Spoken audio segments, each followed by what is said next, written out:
Welcome to Boring History for Sleep. In tonight's episode, we're going to slowly walk through what it would be like to live as a Spartan.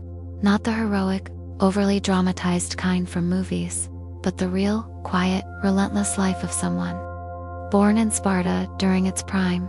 We will journey through your birth, upbringing, training, battles, discipline, and daily hardships as a Spartan.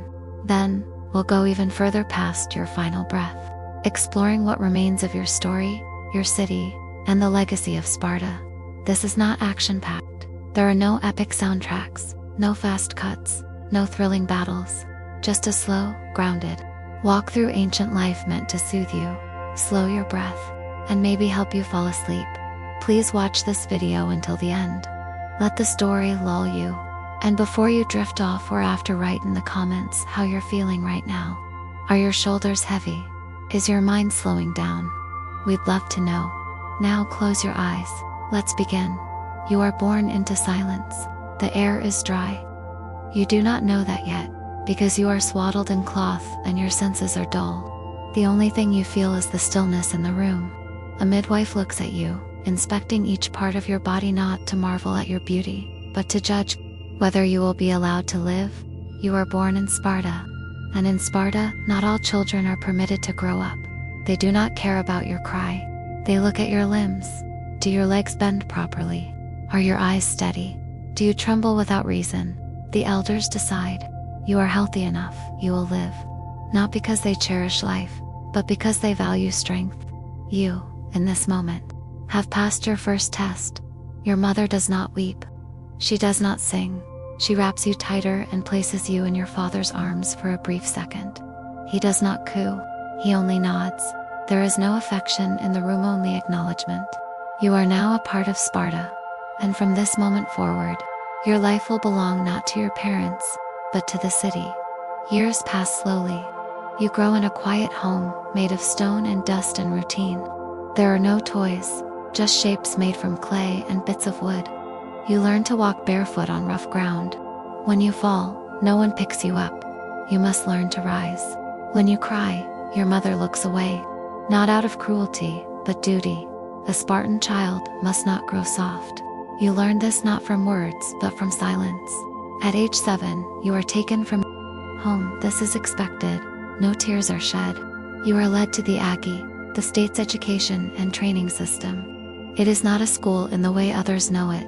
There are no books, no classrooms. You are given one rough tunic, a shared sleeping area, and the constant presence of older boys and strict instructors. They do not speak kindly to you. They speak with sharp, cold voices. They watch your every movement. You are always being judged. You eat black broth, a thin soup of pig's blood, vinegar, and little else. Hunger becomes a normal companion. You are told that if you are clever, you will steal food. If you are caught, you will be punished not for stealing, but for being seen. It is not the crime they hate, but the failure. Pain comes next. They strike you for small infractions, not to injure, but to test. How much can you endure? Can you be still when whipped? Can you look your elder in the eye while your back burns? The worst thing you can do in the Agoge is show weakness. Even kindness is seen as a luxury. You learn to survive in silence. Your body changes. You grow lean. Your muscles come not from food, but from movement. Long hours of running, jumping, wrestling. Even sleep is a lesson. You lie on hard floors. You wrap yourself in reeds you've gathered with your own hands. Comfort is foreign to you, and so you stop missing it. You are paired with an older boy, a mentor, a protector, and a monitor. He guides you through this strange, brutal world, but he does not coddle you. His eyes are sharp, his hands disciplined. He shows you how to strike, how to block, how to endure. You never call him by name. Names are used rarely. You are not an individual here. You are a piece of something greater. You are a blade, being forged. Years roll by, each one bleeding into the next. You learn to fight with wooden swords first, then with bronze. Your shield becomes a part of your body. You are taught never to lose it. A man who returns without his shield is seen as a coward. Come back with your shield, they say, or on it. It is not a threat. It is a sacred rule. At age 12, your hair is cropped short. You are almost mute. You speak only when ordered. You move when signaled. You kill a fox in the night and hide its body under your cloak. No one sees, no one praises you. But you are proud. You are becoming what they want, not just a warrior, but a Spartan. Then comes the rite of pain. You are stripped and whipped in front of others. Not as punishment, but as a spectacle. Who can endure most? Who can remain standing? Some collapse, you do not. You grind your teeth and hold still. The pain is immense. The applause is absent. But from then on, others look at you differently. You have endured. When you are 20, you are no longer a boy. You are allowed to join the Mestining groups of soldiers. You live among men now. You eat with them. You share food, stories, silence. You learn politics, strategy. You are assigned to a military unit. Your days are filled with drills. Your nights are cold, but you no longer notice. You are allowed to marry, but you do not live with your wife. Not yet. You sneak away at night to see her, briefly, in silence. This, too, is part of discipline. Love must not make you soft. Children are the goal, not pleasure. If you produce a strong son, your duty is fulfilled. At 30, you are a full citizen. You may vote, you may speak in the assembly, but your life is unchanged. You still train, you still fight, you still live by the code of Sparta. You are not free, even in citizenship. Freedom here means devotion. Liberty is obedience. The world outside changes. Persia grows stronger. War brews, but inside, you are still the same boy who once slept on reeds. You are not afraid. Fear is unfamiliar now. Pain is a dull memory. You are ready. Soon, your name will be called. The king will ask for warriors. You will go. Not because you are brave, but because you are Spartan. Another day begins before the sky turns pale. You wake as you always do, not with a start, not with a stretch, but with calm movement, as if rising from the earth itself. The barracks are cold, but the cold doesn't touch you anymore. You rise, without sound, and so do the others. Men of Sparta do not greet the morning with words. They begin with discipline. There is no breakfast, there is no fire, just the routine of readiness. Your hand moves to your spear without thinking. You don't look at it to have held it so many times it has become a part of you. The other men gather in formation. You feel their presence like stones placed in a careful wall. Together, you are not just soldiers. You are structure, motion, and purpose. The day unfolds with drills. Endless repetition, slow and deliberate. Step forward, shield up, pivot, thrust, breathe. The sun climbs higher, but no one looks up. Heat beads on your skin, but you do not wipe it away. Your body moves until it aches, and even then it does not stop. To pause is to fall behind. And in Sparta, weakness is not corrected, is removed. Your thoughts drift, but only in fragments. You remember your first lesson as a child, how to steal food without being caught, how pain is not to be feared, but accepted. You remember the first time you were struck for being careless, and how no one came to comfort you. Even now, years later, that lesson sits deep in your bones. Comfort is a soft chain, discipline is freedom. There is talk of war again, not loud, but steady. Whispers among the officers. A call may come soon. You feel no fear, only readiness. Sparta has trained you to prepare, not to react. You do not think about the enemy. You think about your position in the line. Your place must be held. That is your world, a few feet wide, a shield's width to your left and right. Everything beyond is meaningless. You remember the last war, the endless march, the dust, the quiet way your friend was struck down beside you. You never learned his real name. You only knew him by his stance in the phalanx. That was enough. He held the line, and when he fell, you stepped forward. That too was enough. In Sparta, memories do not come in stories. They come in sensations. The sting of leather across your shoulder, the chill of water at dawn, the weight of bronze pressing against your chest. You do not remember birthdays. You remember bruises and the silence that followed. You eat later, in a common mess. One bowl, no luxuries. The black broth, thick and bitter, warms your stomach but not your spirit. Men speak quietly, if at all. No one boasts. Boasting is a crime. In Sparta, words are for the weak. You chew slowly, knowing it might be your only meal today. Later you spar, not for competition, but for sharpening. The blows are real, the bruises are real. The sweat on your hands stings your eyes, but you keep them open. Your opponent does not hold back, and neither do you. The bout ends not with victory, but with endurance. You both remain standing, that is enough. As the sun sets, you clean your weapon. You do not polish it for beauty, only for function. A dull blade is a danger to your brothers. You check your shield, worn smooth along the inner grip. This shield has not left your side in years. It is your wall, your promise. The night is quiet. You lie on a thin mat, surrounded by others, all breathing slow and even. You listen, no one speaks. Silence is comfort. You close your eyes, but your body remains alert. You are trained to rise at the smallest sound. Even sleep must be watched with discipline. You do not dream often, but when you do, it is always the same. A flat plain, a horizon of dust, the sound of sandals moving in rhythm, and always, the shield in your hand, heavy, steady, constant. Another day is gone, but nothing has changed, and that is Sparta's gift. Morning comes without surprise. The days do not change in Sparta. They repeat, firm and silent like the stones beneath your feet. You rise as the others do not because you are told to, but because it is in you. The rhythm of this life is carved into your bones. Today is not special, and that is its strength. The trainer arrives early. His face is expressionless. You have never seen him smile. Perhaps he has forgotten how. He stands, arms folded, and gives the signal. You begin the exercises with the others, rows of men moving as one. Each motion rehearsed 1,000 times. Stance, shift, strike, reset. There is no music, no sound but your own breathing, and the occasional barked command when someone stumbles or hesitates. Your body knows what to do. It has learned through pain. The scars along your forearms and shins are old lessons. They do not fade, but they no longer sting. They are marks of belonging. Later you train with shields.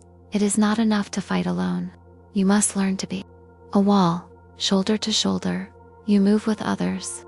Push forward, hold firm, absorb impact.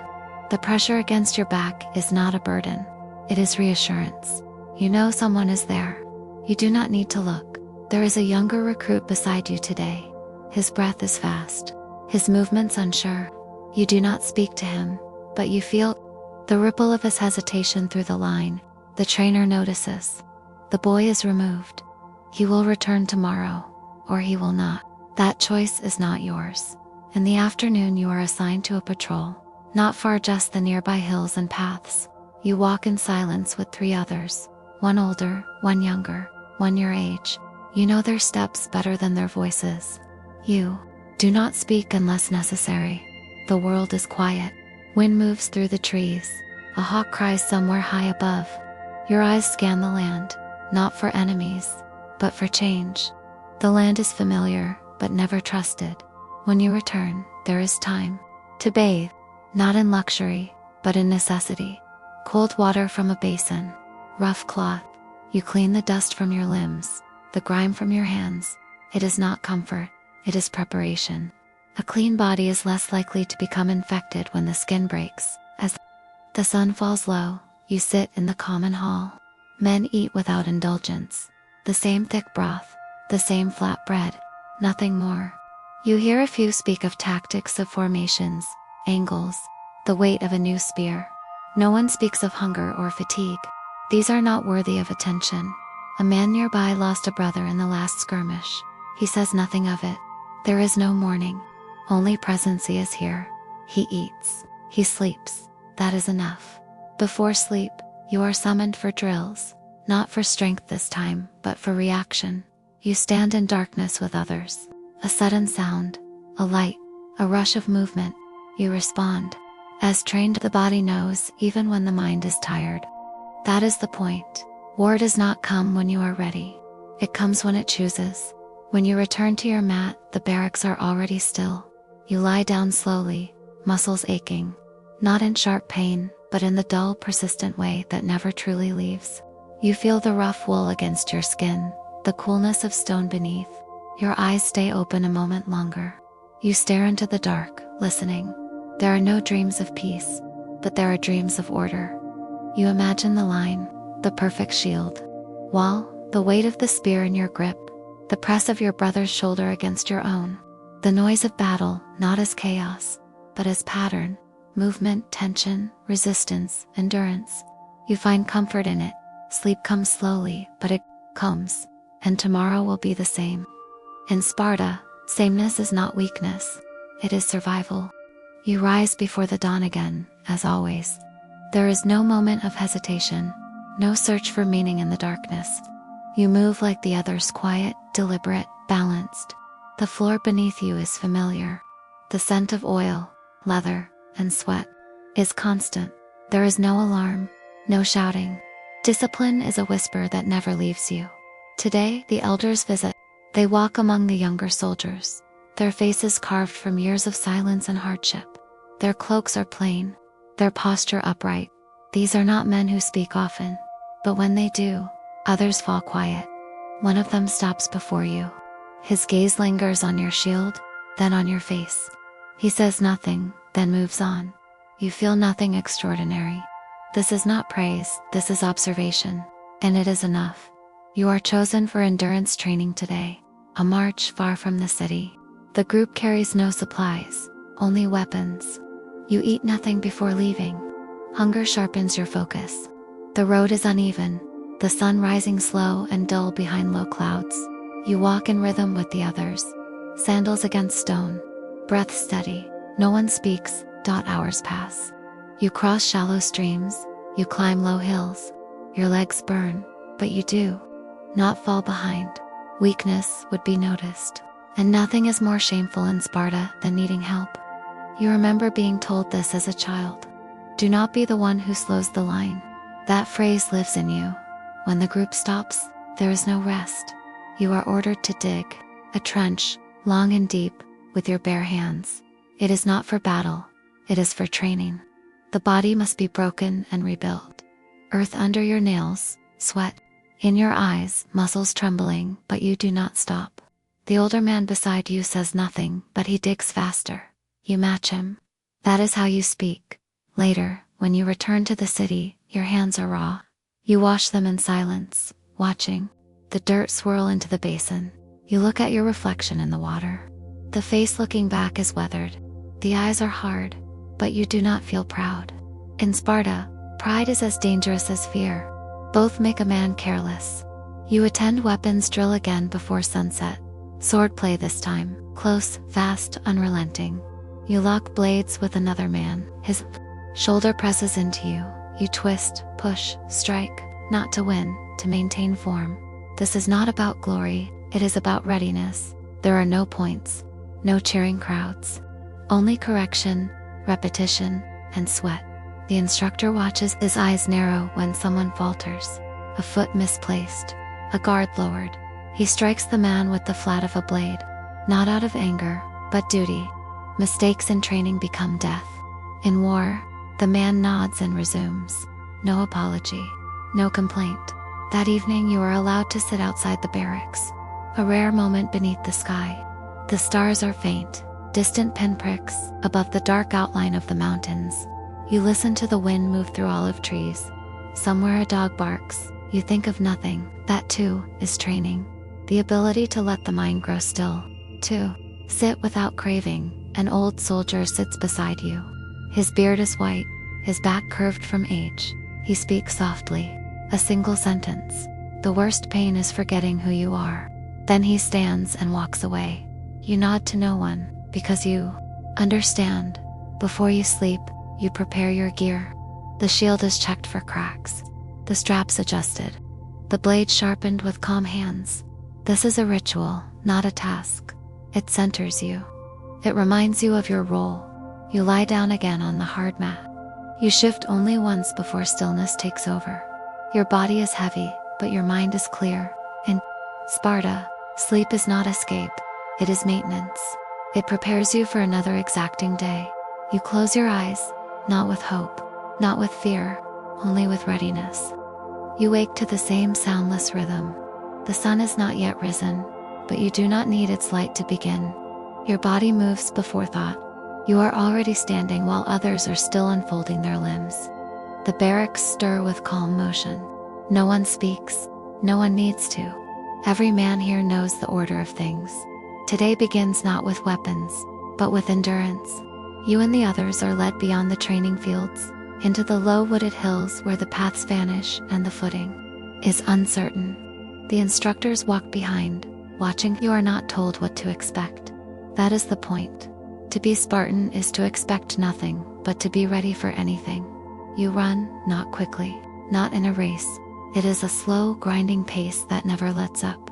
The ground is uneven. Roots and stones tug at your sandals. The air is damp with early mist. Birds scatter as you pass. Still, no one speaks. Breathing is the only sound, slow and steady, like the beat of a drum hidden in the hills. The line stretches, then contracts. One man falls behind and is ordered to return. You do not look back. To look is weakness. He is no longer part of this formation.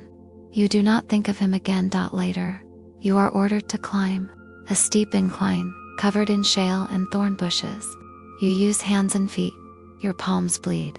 Thorns tear your tunic, but you climb without pause. At the top, there is nothing. No reward, no water.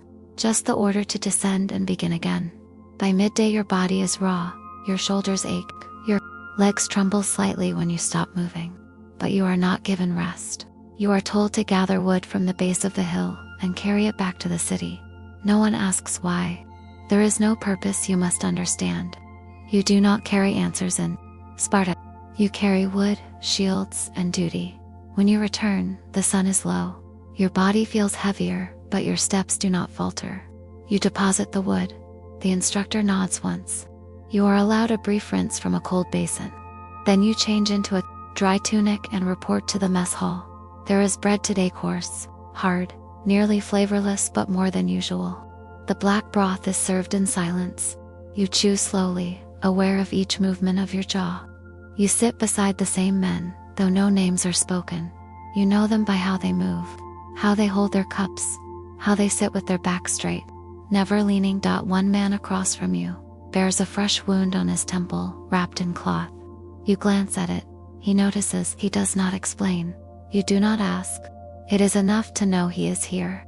After the meal, you listen to the elders speak, loudly but clearly.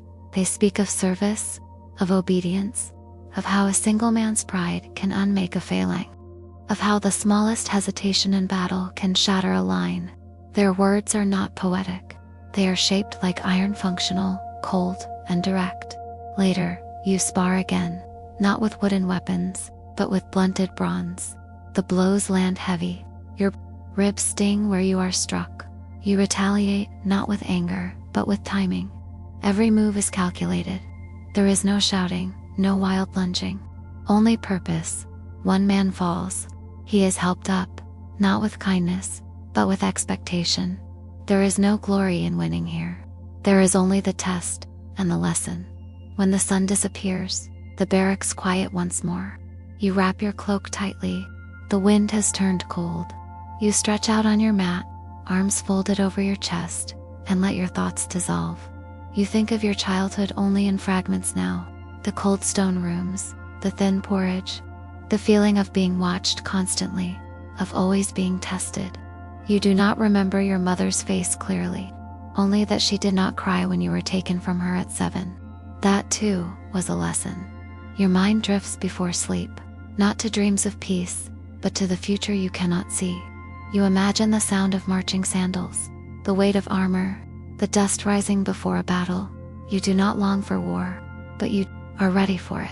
That is enough. Sleep comes as it always does, quiet, slow, and without resistance.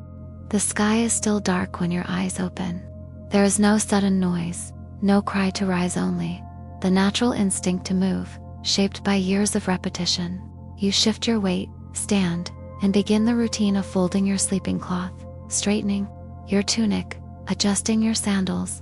Every motion has a purpose, and no motion is wasted.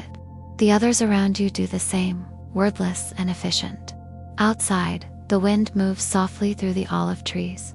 It carries the faint scent of dust, of iron, of sweat-soaked earth. Today begins with inspection. Your group stands in formation, silent as stones. An elder walks down the line, his eyes sharp, but his pace unhurried. He does not speak, he observes. A tunic slightly askew, a dull edge on a blade, a speck of dirt left on a shield. These are noted, corrected, and remembered. Nothing escapes his gaze. After inspection, you are sent to observe the helplets.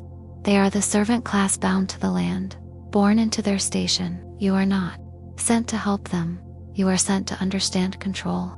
You walk through the fields where they work, harvesting grain and tending animals. You do not speak to them. You are taught to watch how order is maintained, how fear functions as a tool. It is not kindness that keeps Sparta in motion. It is discipline, it is strength, and it is silence. Later you return to the edge of the city where a mock skirmish is held. Your unit is assigned to defend a ridge.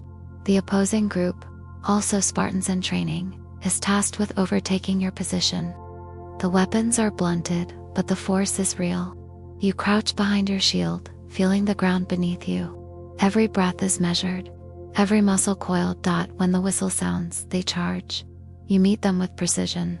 Your shield takes the first impact. Your body absorbs the rest. A strike to your side causes you to stagger, but your footwork holds. You thrust forward not wildly, but to disrupt. Your mind is blank but alert. You think of nothing but form.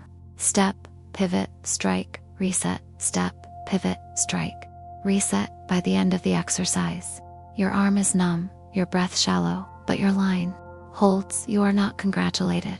You are not thanked. You are dismissed. You walk back slowly, letting your heart beat steady. The afternoon heat presses against your skin. You drink water in measured sips. The others are quiet, bruised, bleeding, exhausted but upright. You sit in the shade of a stone wall, letting your muscles cool. Flies buzz nearby. A helot child watches you from a distance, but runs when you look his way. When evening comes, there is a lesson from the elders. Not about combat, but about sacrifice. They speak of the 30 of the men who stood and did not retreat, though they knew death was certain. They speak of Thermopylae, not with pride, but with gravity. You are reminded that Sparta does not survive because of numbers, or wealth, or comfort. It survives because its men do not yield. You eat in silence. The broth is the same. The bread harder than yesterday. No one complains. There is no flavor to this life, only function. You sharpen your blade under fading light, not for use, but for the practice of care. Even when not in battle, your weapons are an extension of your duty.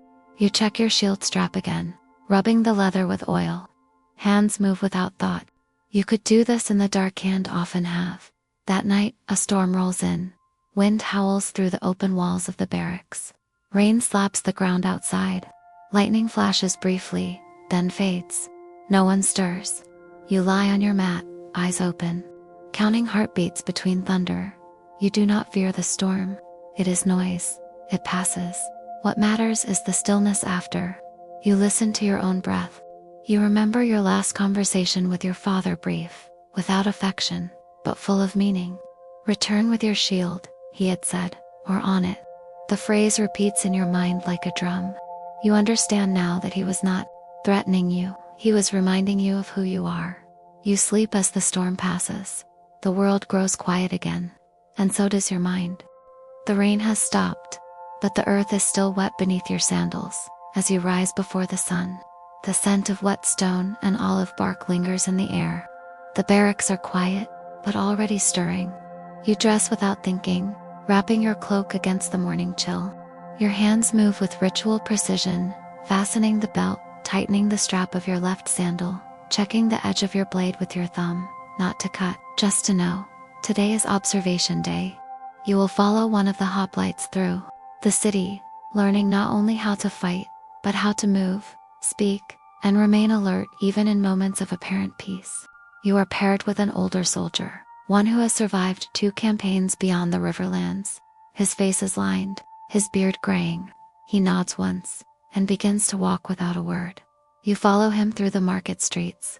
The Agora is not a place of comfort, it is a place of control. Citizens move in orderly lines. Children are scarce. The helots avoid eye contact.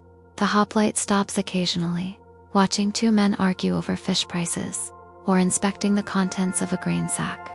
You are told to look, to listen, to feel. There is a lesson in every uneven step, every hand gesture, every silence between words. You pass a group of young boys training with wooden sticks in a dusty square. One falls. He rises with blood on his lip, and without help, the instructor does not pause. You watch. The lesson is not about fighting, it is about enduring. By midday you sit beneath a fig tree, while your mentor explains the duties of a citizen. He speaks without pride, but with clarity. You are not born free, he says. You earn your freedom by being useful, and when you can no longer serve, you are no longer needed. The words are not cruel, they are simply true. You return to the training grounds by late afternoon. The drills today focus on shield formations.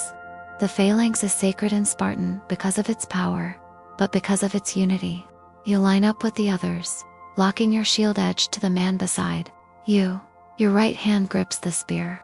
Your left arm bears the weight of the aspis. You move in unison. A wall of bronze and will dot. The instructor walks behind, striking shields with his staff. Any opening is a weakness. Any stagger is punished. You learn to breathe together, to move as one. You sweat, your arms burning, but you hold the line. In the distance, the mountains cast long shadows over the plains. You feel the coolness return to the air. The sun sinks slowly behind the hills.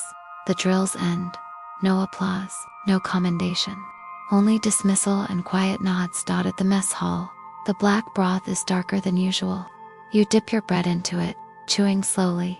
Each meal is less about nourishment and more about routine. Hunger is a tool. Satisfaction is the enemy of discipline. Are permitted 1 hour outside the walls. You walk alone, past the edge of the training grounds, toward the narrow path that winds along the riverbank.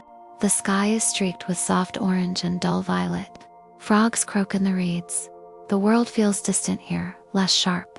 But still you remain upright, shoulders square, eyes alert.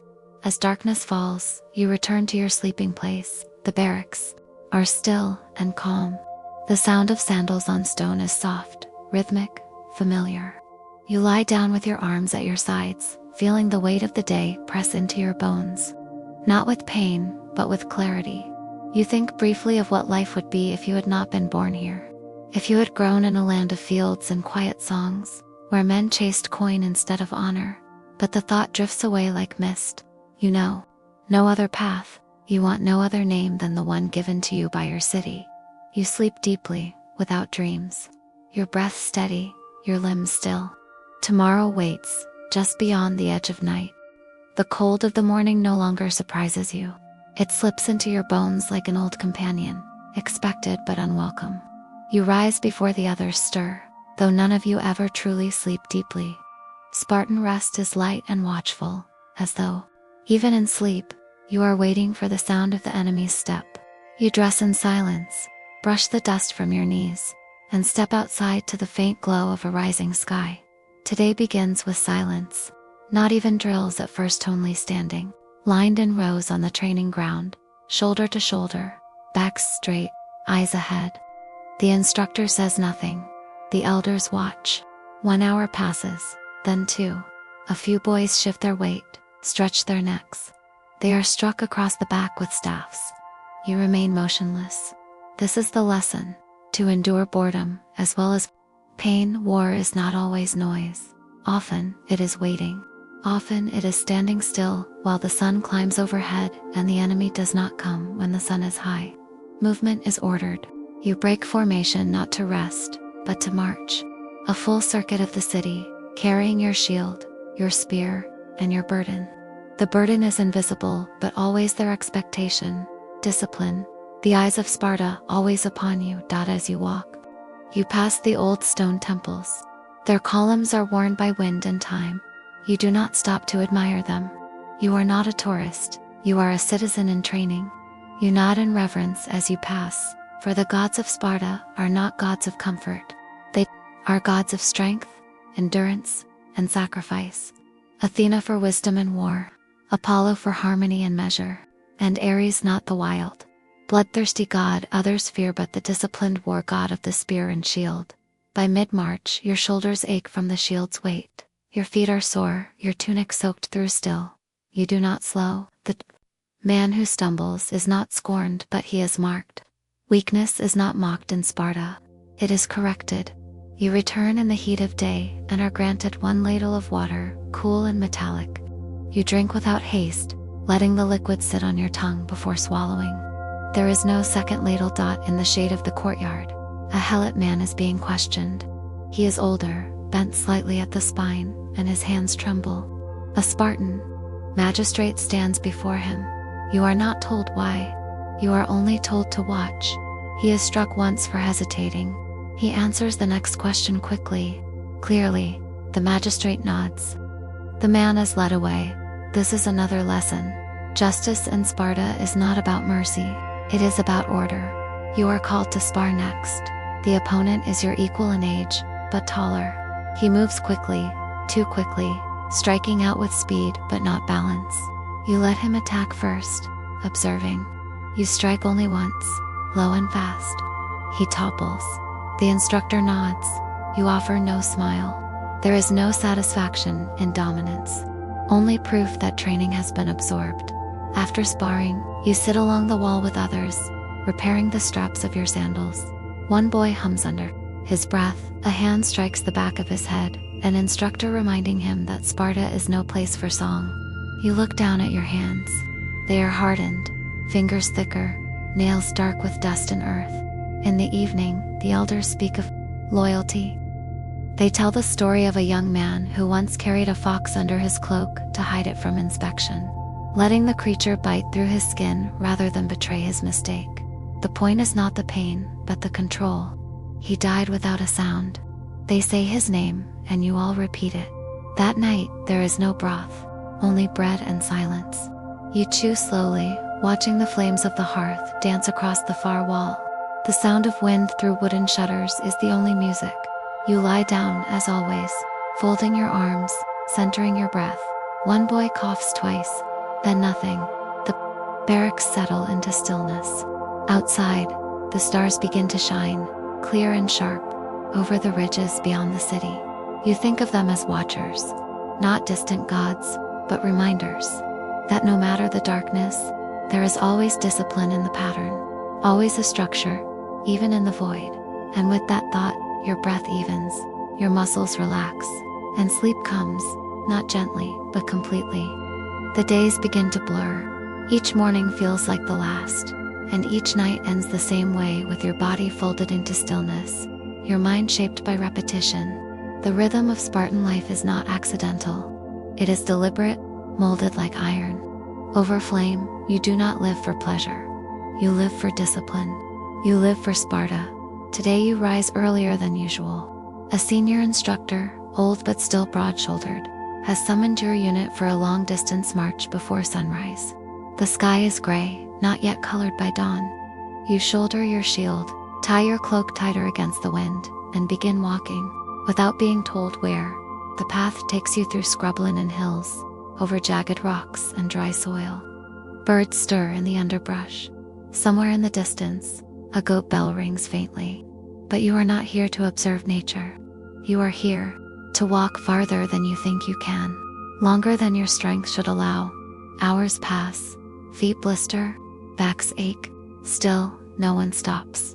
When the sun reaches its highest point, you are finally ordered to halt.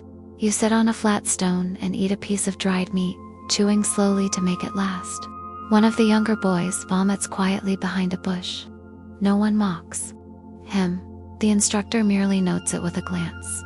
There are no secrets in Sparta. Weakness is observed. Strength is expected.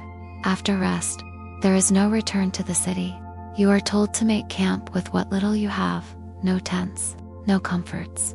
You break branches for cover, dig a shallow trench for warmth, arrange stones for a fire that never comes.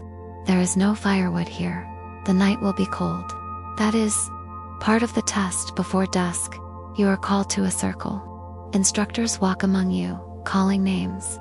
Each name is followed by a single word. Ready or not, You do not know what qualifies a man for one label over the other. Perhaps it is posture.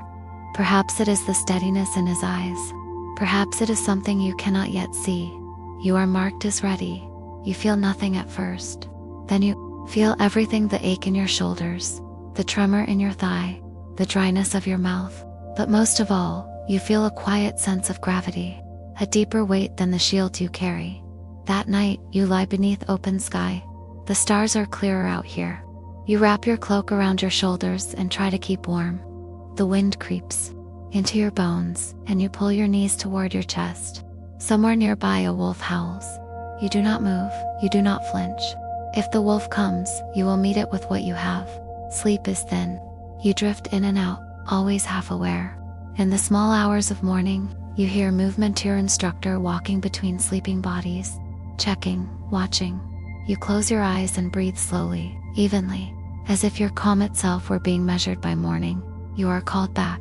To your feet, no one is missing. No one speaks. You march again, this time in silence. The city is a full day's walk away, and there are no breaks planned. You bite your cheek to stay alert, tasting blood and salt. You do not fall behind. When the city walls finally come into view, the sun is lowering behind them. You return through the gate without fanfare. No welcome, no celebration, only a nod from a watching elder. Back at the barracks, there is food, more than usual, still plain, but enough to fill you. You eat without speaking, the taste secondary to the comfort of not being hungry. Later, you are told to clean your weapons, not because they were used, but because they must always be ready. You rub oil into the blade. You check the leather of the sheath. You sit cross-legged in the dirt and wipe your shield clean with a rag worn thin. The day ends in silence. The others sleep deeply, their bodies too tired for dreams. You lie awake longer, staring at the ceiling beams above. You count them, as you often do, 5 across, 2 behind. Solid wood. You realize you are not the same boy who began this life. You do not know exactly when the change occurred.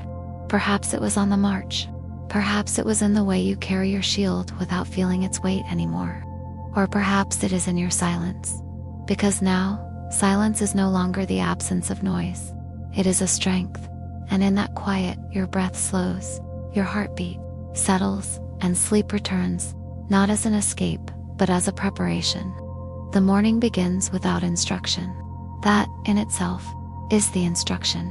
You wake with the others, roll up your cloak, and wait. There is no sound but the slow scraping of sandals on packed dirt, the soft breathing of boys who have learned to rise without complaint. One by one, you gather in the training square. There are no weapons in your hands today, only yourselves. A visiting elder arrives from the hills. He wears no armor, no cloak of honor, just a plain tunic, weather-worn and dusty, his hair long, and tied back with a strip of leather. You've heard of him. A veteran of the campaigns against the Arcadians, some say he once held a mountain pass alone for 2 days and 2 nights.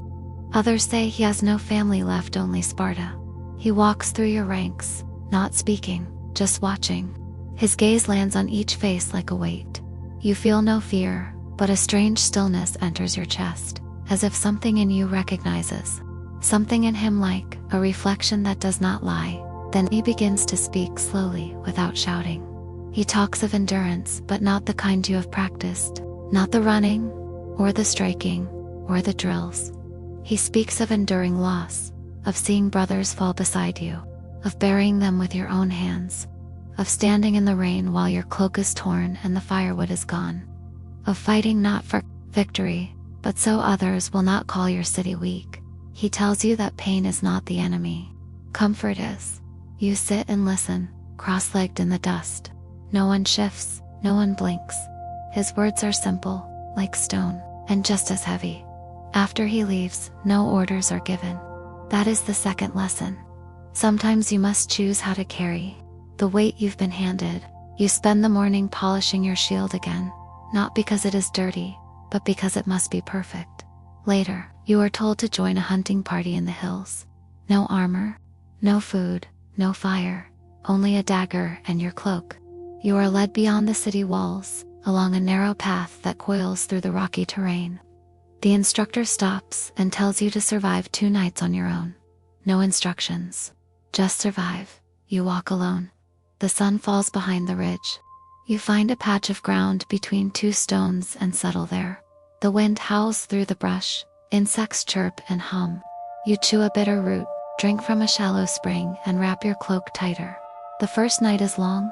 The stars are bright. You shiver more from thought than cold. But you do not leave. By morning, hunger curls in your belly.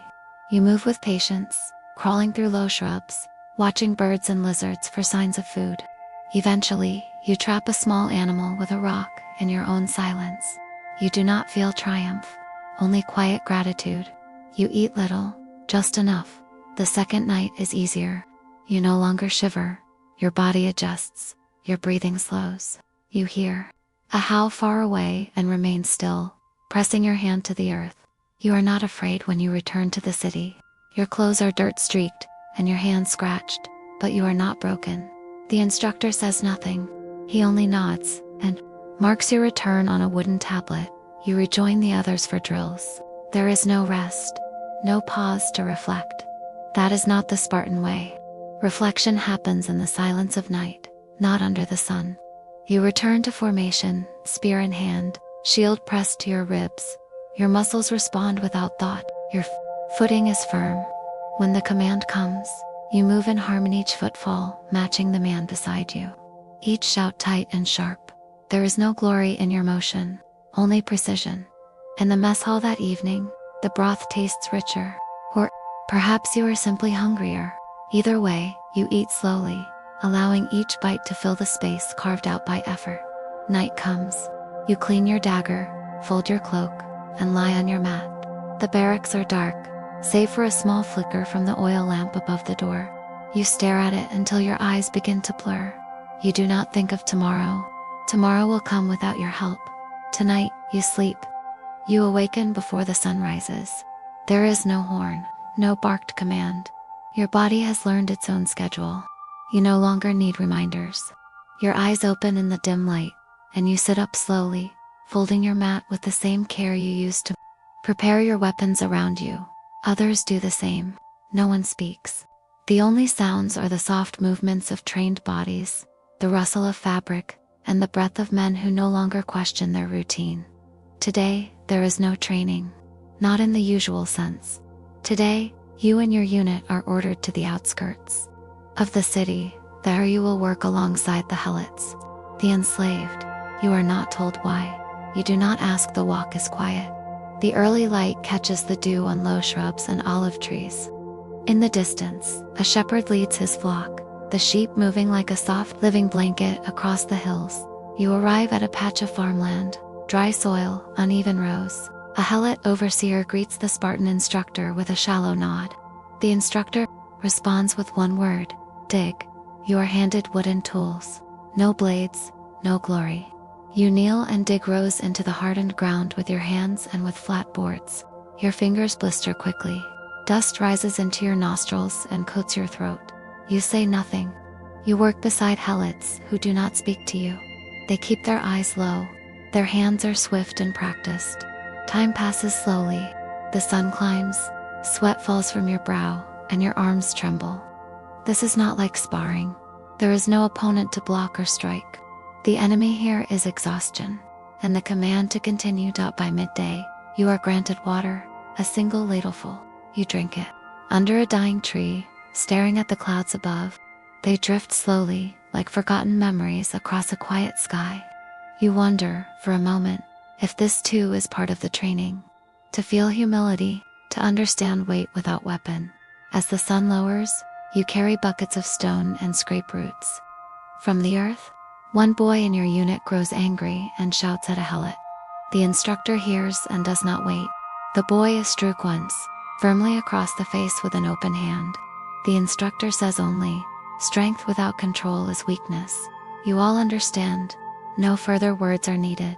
When the work is finished, you walk back in silence. Your hands are cut and swollen, but your steps are steady. The earth is in your skin now, under your nails, ground into your knees. And though you have no prize, no badge, no celebration, You feel a kind of strength that comes only from knowing you will rise tomorrow and do it again at at the barracks. There is food. You eat quietly.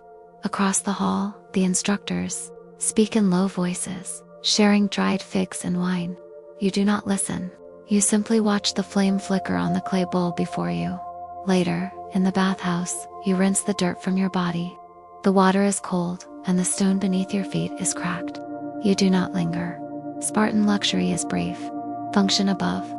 Comfort, always. As night falls, you write your name with a charcoal stub on the underside of your cot. Just 3 letters. Just enough to remind yourself that you are here. Still standing.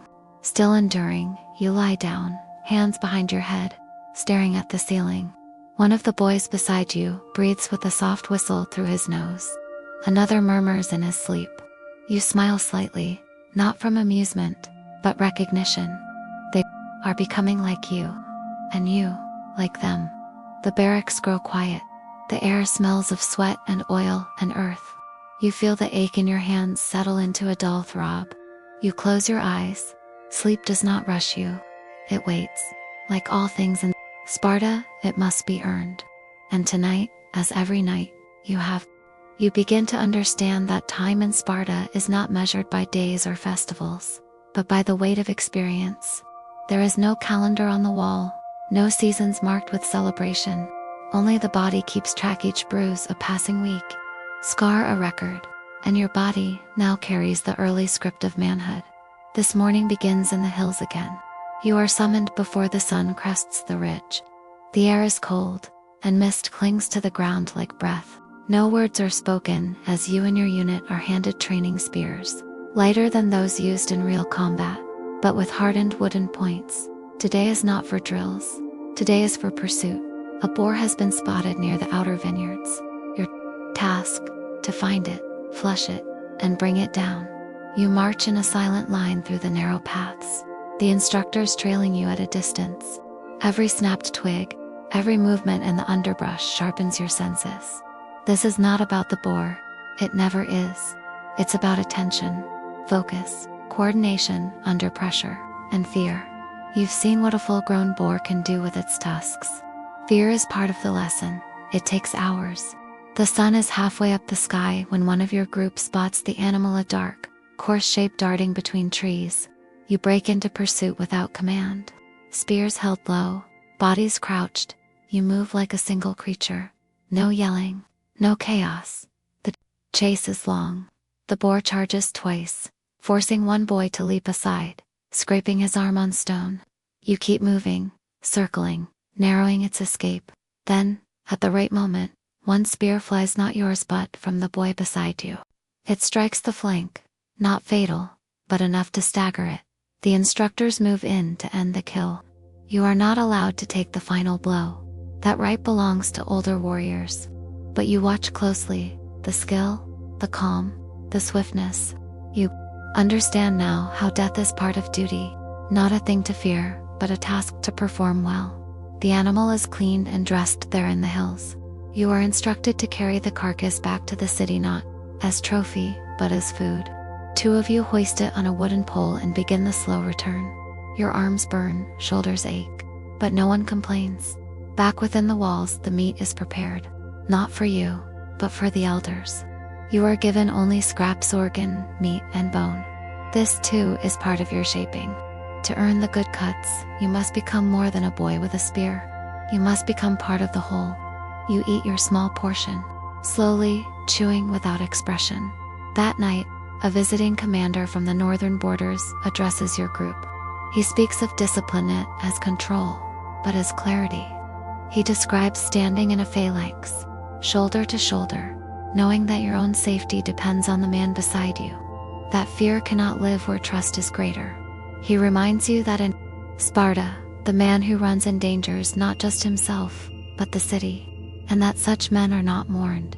You sleep restlessly that night, not from fear, not from pain, but from thought. You think of the day when your name might be called for real battle. When wooden spears become bronze-tipped and training becomes blood, you dream of hills and fire, of running across stone, of someone shouting your name in the dark. You wake before dawn. And even though sleep has been shallow, your body rises without resistance, because your purpose is greater than your comfort. Because you are Spartan, the days begin to blend. Morning drills, endurance runs, close formation exercises. You no longer count them. You no longer ask how many remain. Time becomes a rhythm, not a number. The same path trodden enough times becomes part of your bones. And when your instructors look at you now, their gaze lingers for a moment longer, as if searching for something deeper beneath the surface. Today, the training changes. You are no longer treated as a boy learning to obey. You are now tested for judgment without announcement. You are placed in charge of a small unit. 5 boys, your peers. You are told to lead them through a mock patrol along the edge of Sparta's outer farmlands. You are not given a map. You are not told how long it will last. The only rule: do not be seen. You set off at midday, cloaked in brown, with nothing but water skins and small provisions. The land rolls gently here, between scattered trees and low brush. Shadows stretch long under the sun. You move carefully, guiding the others in silence, using hand signals and short gestures. You pause often, ears tuned to the smallest rustle, eyes alert for shepherds, guards, or travelers. Once you spot a farmer in the distance. You signal your group to freeze and drop low among the rocks. You wait in stillness, muscles tight but patient, until the man passes. He never sees you. Later, as night falls, you find a place to rest. It is not much, just a dip in the land near a dry creek bed, but it offers cover and silence. You assign watches. You do not take the longest sleep for yourself. A leader earns rest last. When your turn comes, you sit quietly beneath a low tree, listening to the wind move through its brittle leaves.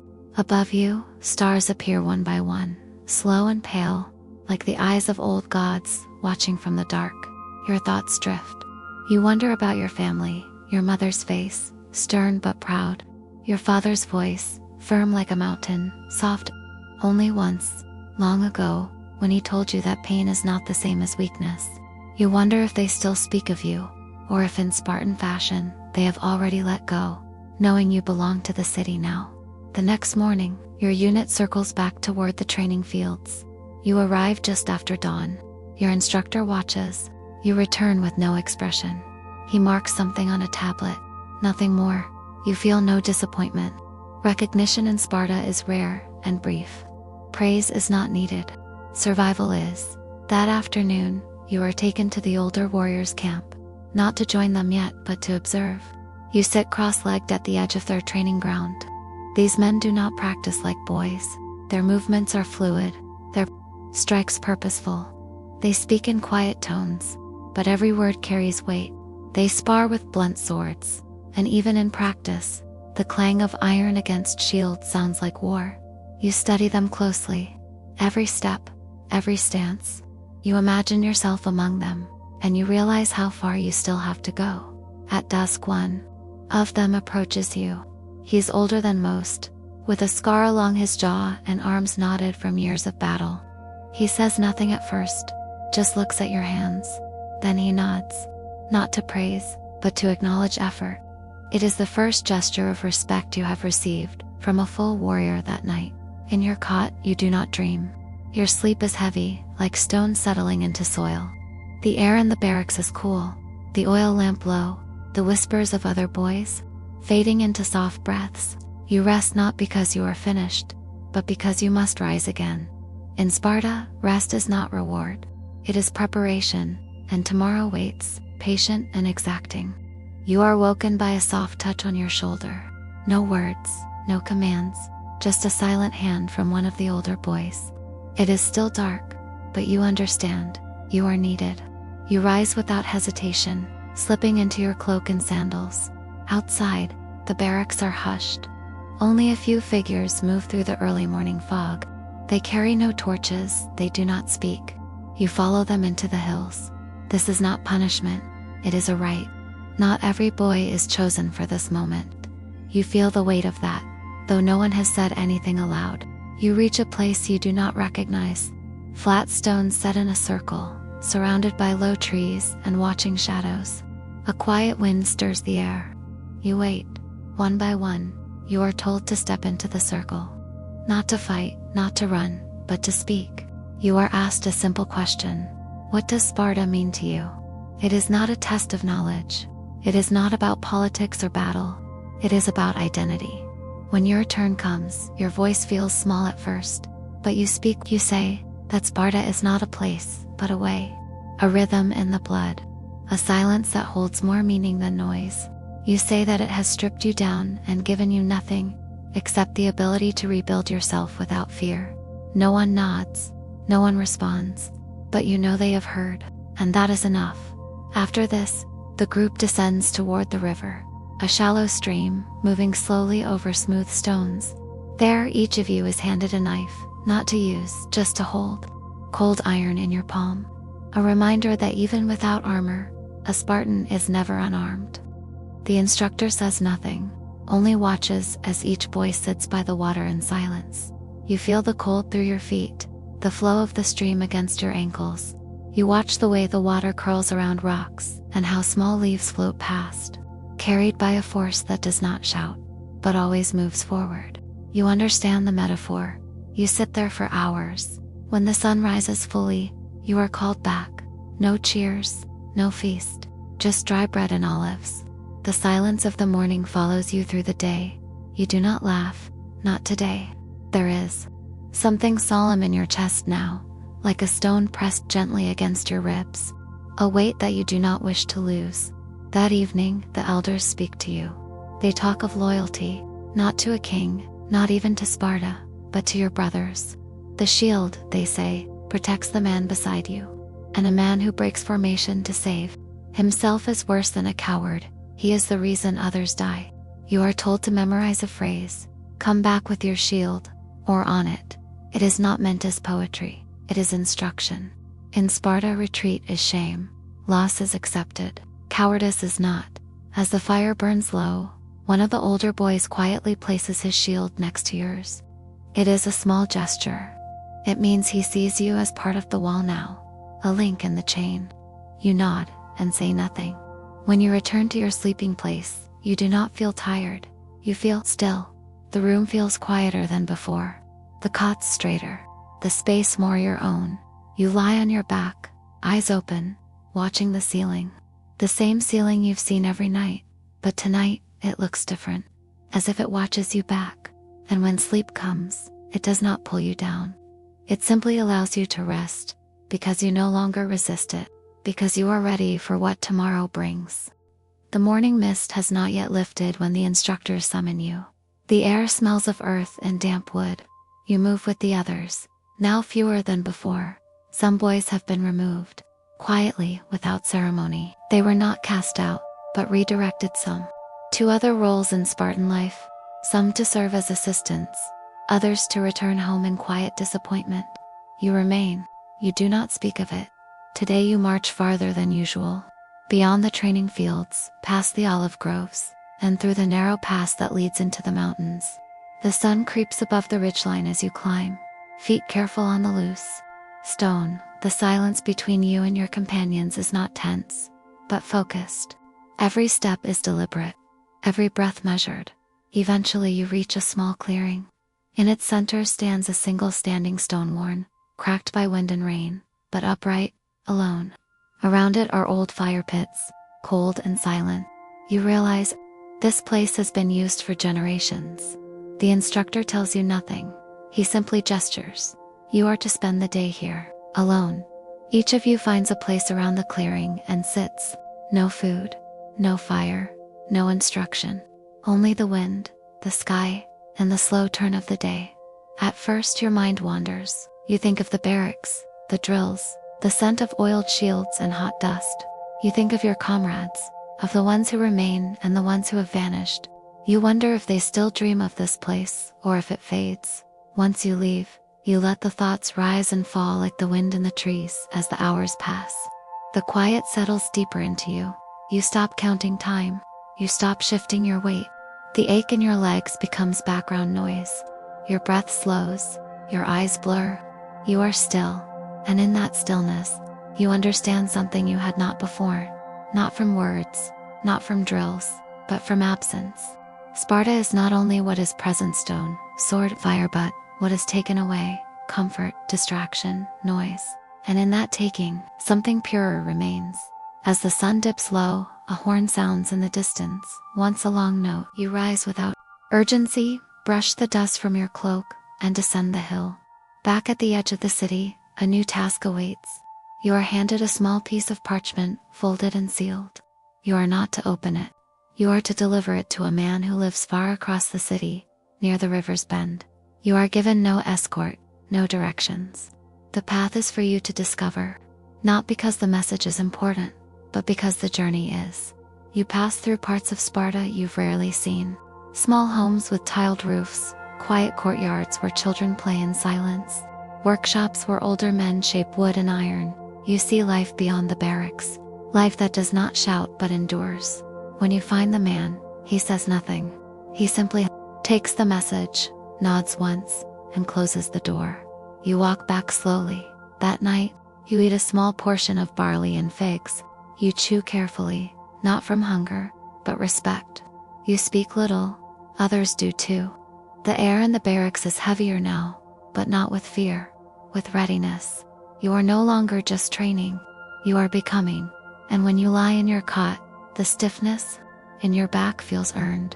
The stars through the narrow window blink like distant fires, ancient and watchful. You fall asleep without turning once. The silence around you is whole. The next morning, you awaken before the first horn. The air is cool, almost cold, and the sky is painted with the faintest gray. No voices break the silence, only the soft rustling of cloaks and the distant hoot of an owl lingering too long. You rise with purpose, not out of duty, but because your body now belongs to the rhythm of Sparta. The line between discipline and instinct has blurred. Today, you are brought to the training grounds not for combat, but for study. Not all Spartan education is of the body. You sit with a group of your peers, cross-legged in the dust, facing an elder who once fought in the wars against Argos. His beard is streaked with silver, and his back is slightly hunched, but his eyes are sharp like whetted blades. He speaks slowly, each word deliberate, and you listen more closely than you would to a command in battle. He speaks of logos, reason, of how a warrior must not only obey but understand, how the mind must be as firm as the spear is sharp. You are taught of the old kings like Lycurgus, who shaped the laws that govern you.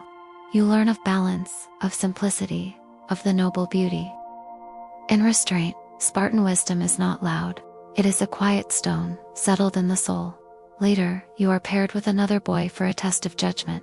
Not a fight, but a puzzle how to cross a shallow ravine using only rope and a plank. You must speak, but only in whispers. You must lead, but not dominate. The instructors watch from afar, saying nothing.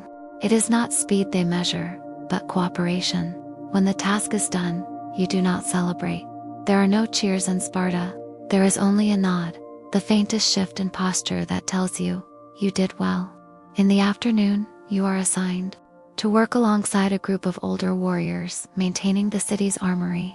Not to fight, not to train, but to clean, organize, and observe.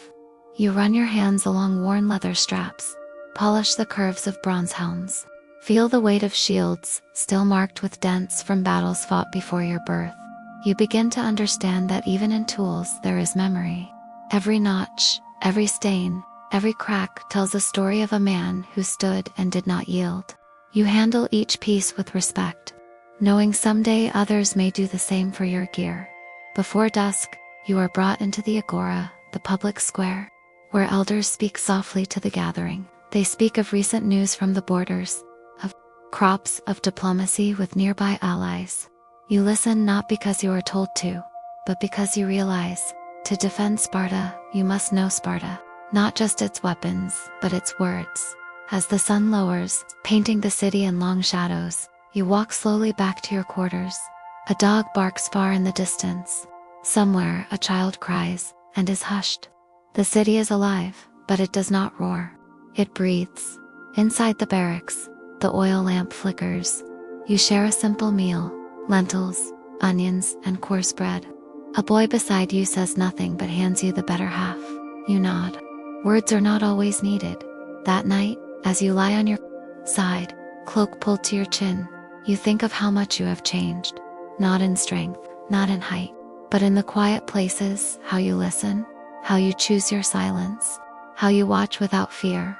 You no longer dream of glory, you dream of formation, of standing firm, of holding the line so others may live. The wind outside hums low, and you drift into sleep, not like falling, but like entering a place that has waited for you. Because you are becoming what Sparta demands. You are awoken in darkness, not by sound, but by the absence of it. The usual rhythms, the shifting of other boys in their sleep. The quiet snore of one, the soft cough of another has fallen silent. You sit up slowly, and a figure stands at the edge of your cot. It is one of the instructors. He does not speak, he only motions. You rise, dress, and follow. Outside, the sky is deep and moonless. A heavy silence rests over the barracks, over the fields beyond, over the low roofs of Sparta itself. You are not the only one summoned. 6 others walk beside you, none daring to ask what this is. Each step crunches softly on the packed dirt as you move toward the edge of the city. You arrive at a small structure, built of stone and shadow, nestled at the base of a hill. Inside, torches flicker low. The air is heavy with the scent of oil, leather, and something ancient like time left to burn. You are led into a narrow room where a single object lies before you, a helmet. It is old, dented, blackened by fire and age, but it gleams in places where hands have touched it for generations. One by one, the others are brought forward to touch it, not to lift, not to wear only, to make contact. When your turn comes, you place your fingertips upon the cool metal. For a brief moment, a strange current seems to pass between you and it. Not power, not magic, but history. The quiet weight of those who have come before you. When the ritual ends, you are let out again. No words are spoken. You return to your cot. Sleep comes again, slow and shallow. But when it does, your dreams are different. You no longer see yourself training.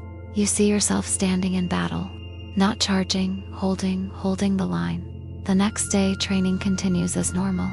You run, you strike, you form ranks and hold your shield firm. But something in you has shifted.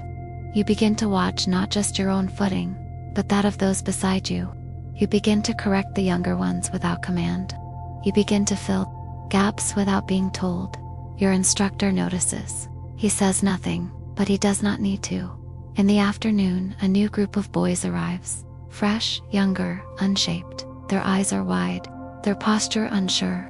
You see yourself in them, not long ago. One of them stumbles during a drill. Another cries when struck too hard in a sparring match. The instinct rises in you not to scold, but to guide, quietly, without praise. Later you are called aside. The elder who taught you philosophy sits by a brazier, warming his hands. He gestures for you to join him. Slowly, calmly, he speaks of duty, not the duty to fight, but the duty to remember. That every Spartan is part of a chain unbroken, unbending. That wisdom is the invisible armor. He tells you of a battle long ago, when a single man held a narrow pass so others could escape. Not for glory, not for a reward, but because he understood the shape of the whole. You ask if he lived. The old man smiles faintly. He lived long enough, he replies. As the sun sets, you are asked to polish your armor, not because it is needed, but because it is tradition. You sit by candlelight, rubbing oil into the leather, smoothing the dents from the bronze. You whisper no words, yet each motion is a kind of prayer. The barracks are quiet tonight. Even the wind seems to walk softly past the windows. When you lie down, the cot no longer feels like wood and cloth. It feels like a part of the earth itself. And you, a part of Spartan, not just in name, not just in training, but in spirit. Sleep takes you gently, like a hand lowering you into calm waters. And in the stillness of that night, you realize something profound. You are no longer becoming a Spartan. You are one.